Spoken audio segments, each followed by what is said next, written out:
cannot believe how many people never heard of Turtle Island, including myself. I had never heard of Turtle Island until recently we got together with Chief Nate Pirro of the Kawasuk tribe of the Abenaki Indian Nation, and he told us a legend of when the world was flooded, all of the good creatures got in the back of a turtle and were saved. Not only that, it was the name of this country before the settlers arrived. These creation myths all have a common thread. The earth at one time was covered by a giant flood. And Bucky, I have personal proof that there indeed was a flood. How do you have personal proof? A bottle of wine. That's true. But Bucky, the name of it is Iapetus. What's Iapetus? Well, Iapetus is not only the name of the ancient ocean that once covered some of this region, it is also the name of one of Noah's sons. I do recall seeing that bottle. Recently, we visited the Shelburne Vineyards in Shelburne, Vermont, and I was stunned by how good those wines are. Yeah. Those wines could only have been made with a unique soil in the Champlain Valley region that was covered by a giant flood. So let's go watch this show now. Hi, we're here in Shelburne, Vermont at the Shelburne Vineyards with Tori Walters, who is going to tell us about some of the fantastic wines that you can find in this amazing northern region. So thank you so much for joining us. Hey, thanks for stopping in. Wow, well, Wicked Yankee TV travels throughout the Northeast, finding unique places of Yankee ingenuity and Americana. And what better place to come than a vineyard in the wintertime in Vermont. Okay, so tell us a little bit about the wines that you have here. Yeah, so a lot of people come from a background that gets a little stuck in tradition. You get, you know, Chardonnay, Sauvignon Blanc, Malbec. Those are not things that you are going to find in our climate.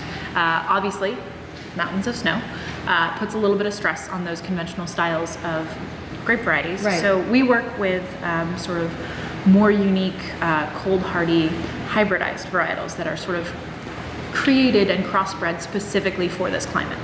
What are people most surprised about when they come to Shelburne Vineyards? Other than immediately wine in Vermont. Yes. I get a lot of people who are sort of very, very surprised at stepping outside of their comfort zones and finding things that they like. I'm Ken Albert, the founder of Shelburne Vineyard. We're located in Shelburne, Vermont, which is on the shores of Lake Champlain, just south of Burlington, Vermont, which is sort of the banana belt of Vermont because of the lake. Maybe it's a little bit more gentle in the winter than the rest of Vermont. And we grow about 16 acres of grapes, and the premier red grape we grow is called Marquette, and the two key white grapes we grow are called Louise Swenson and La Crescent. And you might ask, where do these names come from? So these are grapes that are hardy and survive what might be the 20 below zero weather that we hope we don't get this winter here in Vermont. And they're basically hybrid crosses between traditional European grapes crossed with a grape that's native to North America. Ken, I have a question. How did you start creating your very own vineyard? Well, it started, and this is a warning to anyone that's a gardener, don't plant grapes, because what happens is I planted grapes in my backyard, and it sort of became more than a hobby, and it basically got out of control. We ended up founding Shelburne Vineyard about 20 years ago. Okay, so what is this, Tori? I just get excited talking about them, okay? Okay, well, let's make sure that I don't even know how to pronounce it. Yep. Iapetus. Iapetus? You know what? How do you say that? Got it. Iapetus. Harvard education people. Hello. It came in handy for something besides drinking wine. So Iapetus is one of our lines of wines. It's like a collection. So there's several that all fit within the collection. Okay. It's a line of sort of, they're all a spontaneous fermentation, which means that it's naturally occurring indigenous yeast as opposed to what 99.999% of the wine industry uses, which is very predictably behaving laboratory cultured strains. Wait a second. Wait. Tori, are you saying this is like a sourdough? This is like a sourdough wine, but it's not sour, I bet. No, it's not. But you're saying it uses indigenous yeast. Yeah. So the connection that I'm most easily available to make with people is if they've ever had sour styles of beer. Yes. It's sort of the same idea. Different processes, but sort of the same idea, where it's sort of like an open fermentation, so that you. So I was not wrong with saying it's like a sourdough. No. That is so cool. I mean, you take a little bit of knowledge in one area, which I was reading about bread making, with dragging in the indigenous yeast, and then that's how it works? Yeah, and sourdough counts as a fermented food. So it's all fermentation, baby. Yeah, and actually, fermented foods are actually very good for you, health-wise.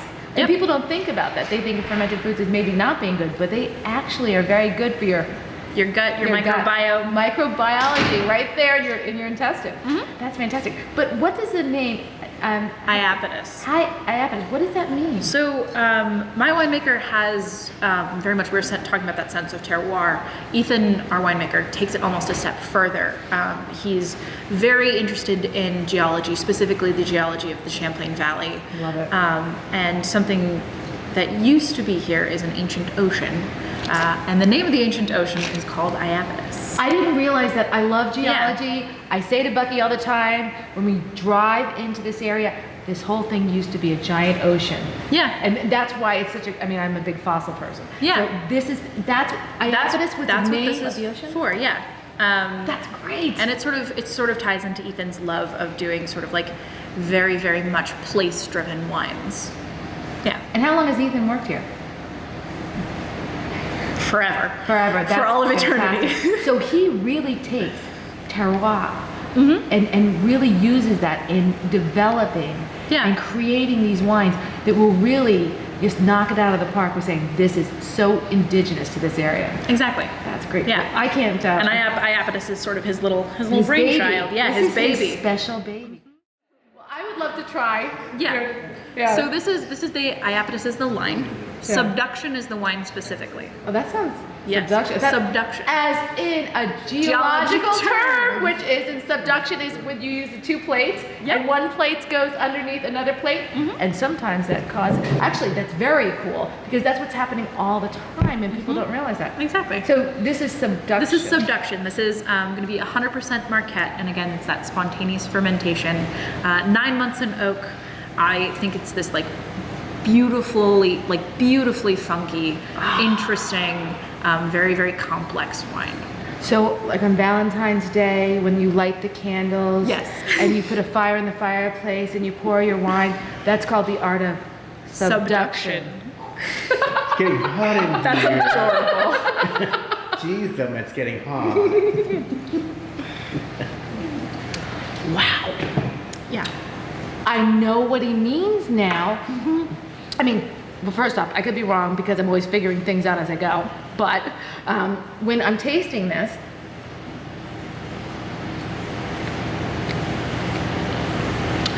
this is one of the strongest profiles that I found with tasting that minerally feeling of the earth. Yes. Yep. That's great. Yeah. So this is what they mean. But no wonder it's subduction. I can actually taste that earthy, minerally sense, and that is because this used to be an ancient ocean. Yep. And that's why the soil is so unique. You're basically drinking. I cannot believe there's wines like this in Vermont. I cannot believe there's wines like this in Vermont. I feel like I'm tasting a French wine. That's how good it is. So thank you so much to Gail and Ken Albert of Shelburne Vineyards. We know that Ethan is the winemaker here that does some exceptional wines. And Tori, you've been a delight in showing us and explaining to us these wonderful, wonderful, unique wines, which I had no idea about. So we would like to say, on behalf of Bucky Lewis and I and Wicked Yankee TV, cheers. Thank you so much for joining us, and happy Valentine's Day. Happy Valentine's Day.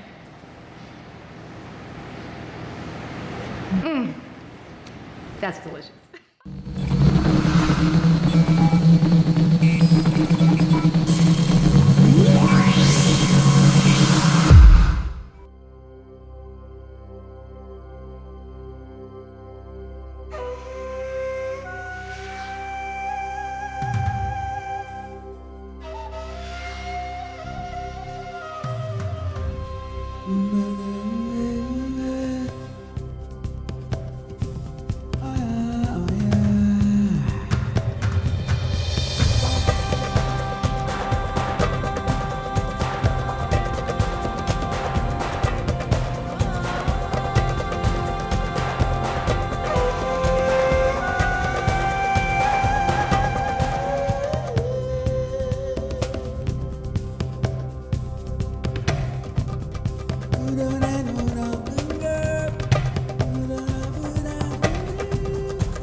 You know, when we bought the venison from the Bonnie Bray Farms, we were wondering how we were going to prepare it and what recipes we were going to use and what to do. And then all of a sudden, the light bulb came on.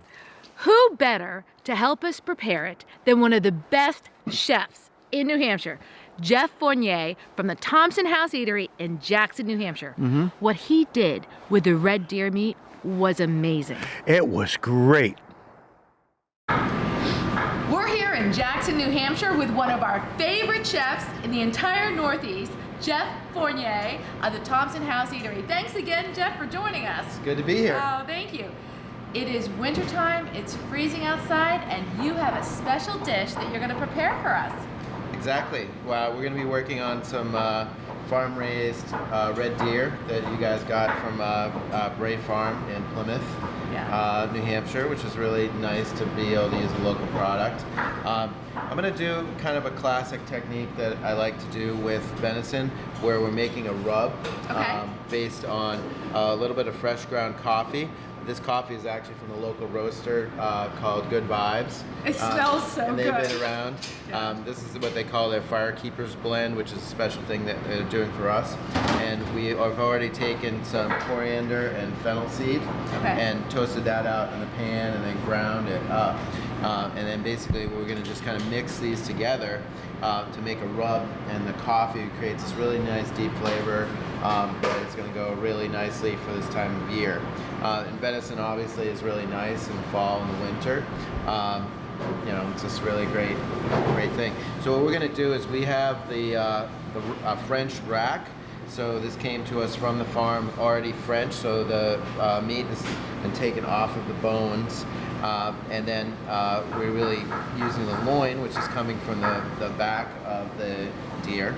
And it's nice because this is set up with 8 bones, and we will just cut it down so we have 4 portions with 2 bones each. Okay, great. So I'm going to just start off by coming down and going through.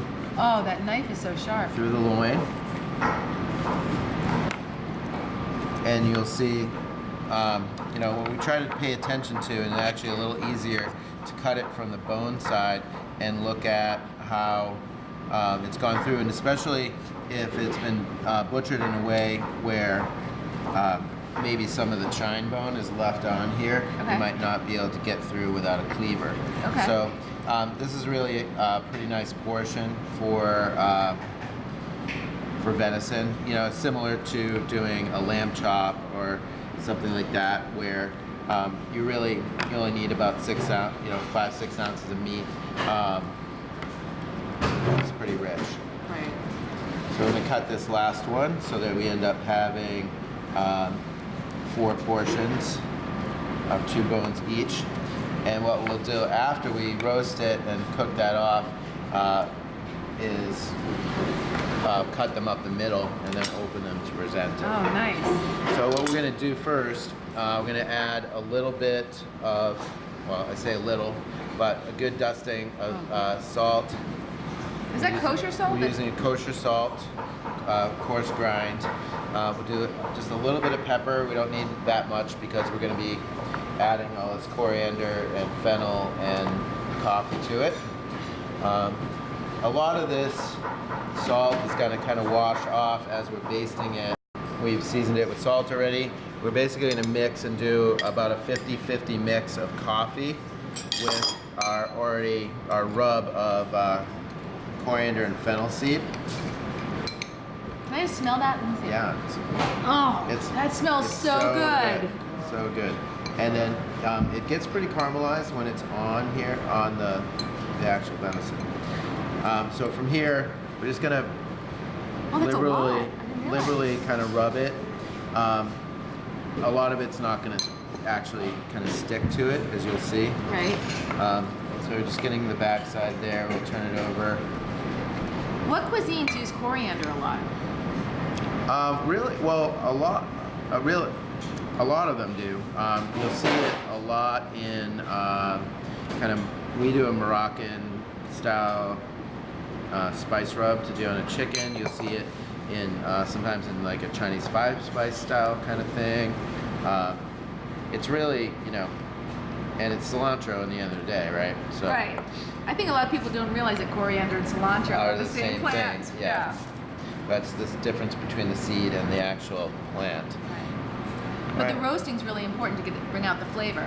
Exactly, and roasting the seeds in a dry pan and then letting them cool and grinding them helps to add flavor. Sometimes I don't always do that with this because it's still going to go in the oven, so we don't really want to over roast it either. Right.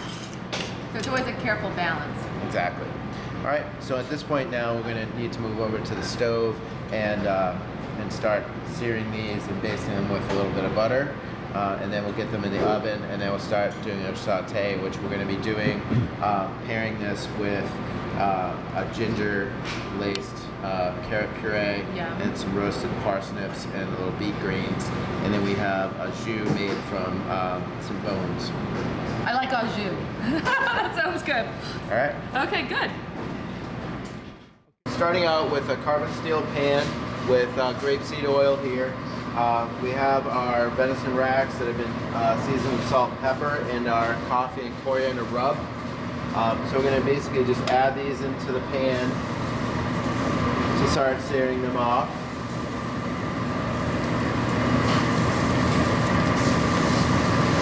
I'm going to start by searing the sides of the racks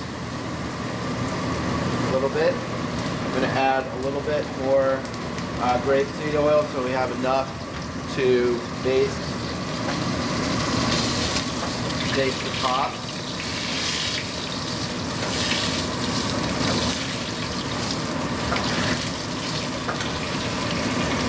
And then once I get it started a little bit, I'm going to grab some whole butter.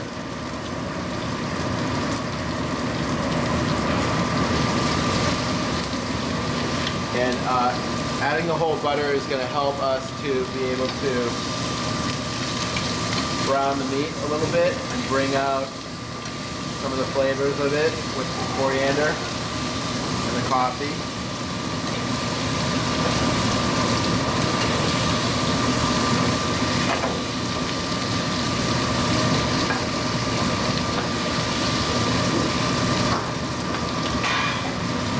Then after we've seared it on one side and we've got a little bit of color on it, looks really beautiful.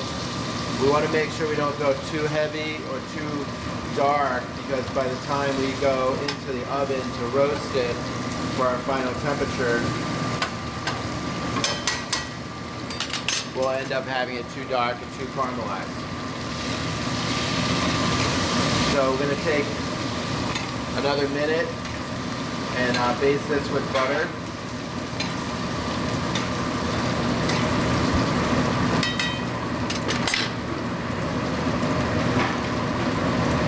Now just for fun, we'll throw in a little bit of shallots and sliced garlic, which will probably not be part of the finished dish.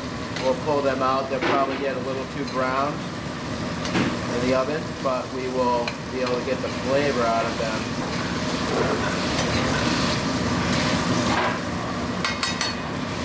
And then from this point, we're just going to go in the oven for about 5 minutes. About probably 2.5 minutes in, I'll go in and flip them so they'll cook evenly.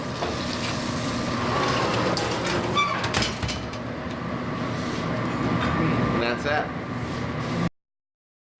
So now we're going to work on our garnish or our accoutrement to go with our venison. We're going to start out with a little bit more of grapeseed oil, and then I have some parsnips that we have gently blanched in salted water and shocked them in ice water.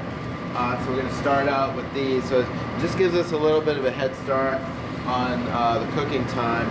When we're cooking on the line and we're cooking for many people, this allows us to get a little bit of a head start. So we're doing a basic application of a little bit of salt and pepper with them. I'm going to also add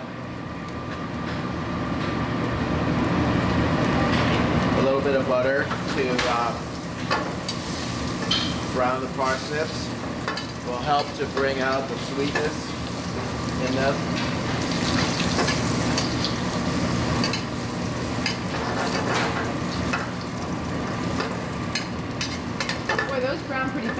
Yeah, they do. There's a lot of sugar in parsnips. And then from there, we're going to add a little bit of garlic because all that garlic we put in with the actual venison rack is going to be pretty dark. And what's the problem with cooking garlic too much? I guess that's Well, just we don't want it to get bitter or burnt kind of flavors in there.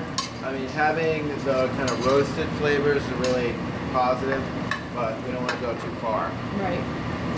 Then here I have some beet greens, which we took off some candy striped beets that we're doing on the menu right now. And that's just a quick nice saute. We don't want to overcook the beet greens because those will just wilt down and have no texture to them.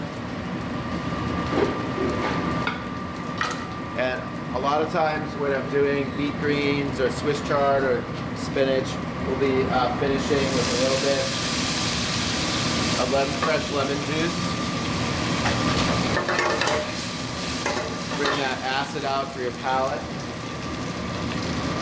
And then at this point, I believe that our venison racks will be cooked. And that's what they're gonna look like finished.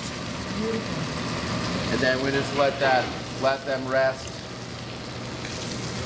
We always want to let meat rest for a second before we cut into it.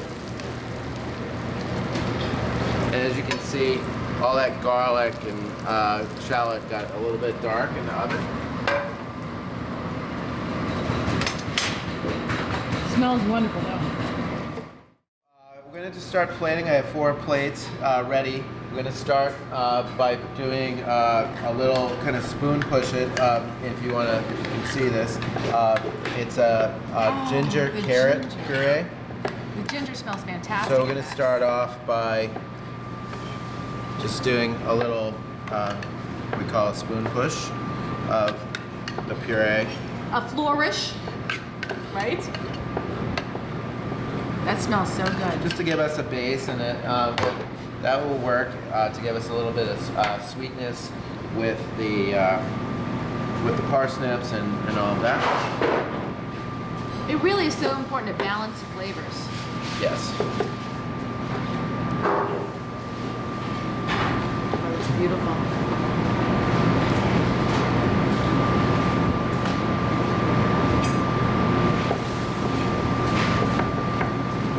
And it's so Make important. sure that we get all this nice garlic in there.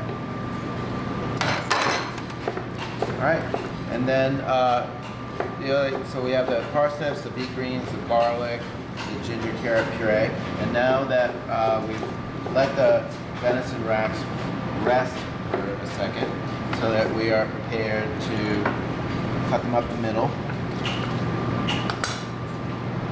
Oh, beautiful. And just present it open like this. Helps to have a sharp knife, huh? Yes, this is a really nice masakage slicing knife. What type of knife? What's it called? It's called masakage. Is a brand that comes from Japan. It's really made traditional method, traditional Japanese method. That smells so good.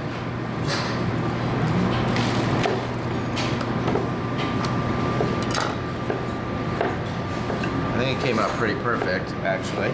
It really did. And then if we're on the line, we'd maybe add a little bit of salt once we cut them open.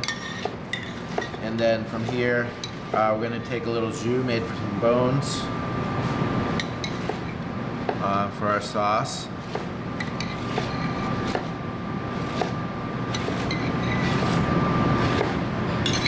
And then just for a little bit of garnish, we have some microgreens that we grow here on the property downstairs. So we grow year-round, and this is a mix of a couple different types of radish.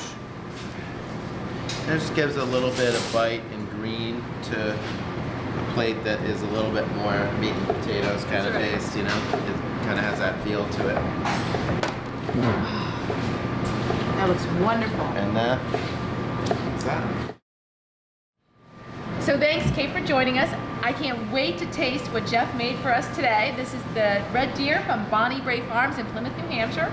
So I look forward to tasting it, and we're going to be coming back in the spring, and Jeff is going to make us some great things with fiddleheads and grams if we can get them. Yeah, sounds great. Oh, thank you so much. Very Okay, so cool. let's bite into this. All right. Okay.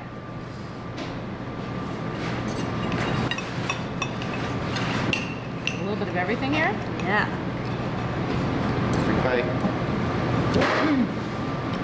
That is, excuse me.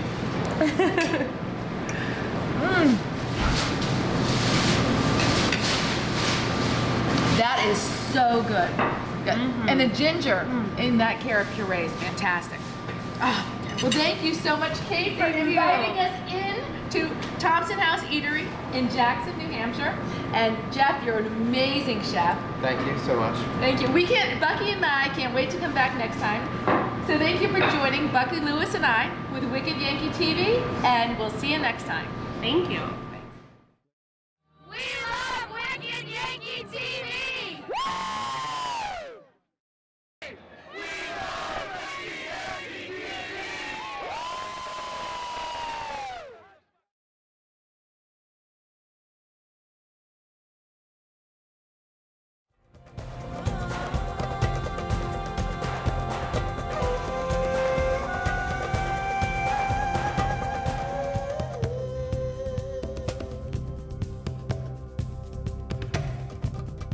You don't